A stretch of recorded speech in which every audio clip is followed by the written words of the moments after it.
পবিত্র কাবা ঘরের মতো একটি স্টেজ বানিয়ে সেই স্টেজের সামনে, অর্থাৎ কাবা ঘরটা ঠিক যেরকম ওরকম একটি স্টেজের উপরে উলঙ্গ নারীদেরকে দিয়ে বেহায়া, অশ্লীলতা, নোংরামির নাচ গানের আয়োজন করেছে সৌদি আরবের গভর্নমেন্ট। সত্যি বলতে এটা পৃথিবীর সবচাইতে বড় নিকৃষ্ট, পৃথিবীর সবচাইতে বেশি ইসলামকে অবমাননা করার শামিল। কারণ কাবা ঘরকে কেন্দ্র করে গোটা পৃথিবীর মানুষ এখানে ইউনিটি হচ্ছে। এই কাবা ঘরকে কেন্দ্র করে গোটা পৃথিবীর মানুষ এখানে জড়িত হয়।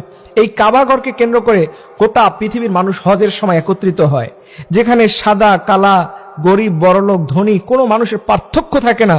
যেই ঘরের মাধ্যমে আল্লাহ তাআলা সকল মানুষকে সমান্তরাল করে দেয়, যেই ঘরকে কেন্দ্র করে পৃথিবীর কালা সাদা মানুষের ভেদাভেদ ভুলে যায়, সেরকম একটি দামি ঘর, যেই ঘরকে আল্লাহ তাআলা নিজে বলেছেন বাইতুল্লাহ হলো আমার ঘর, আমার নিজের ঘর, আল্লাহর ঘর।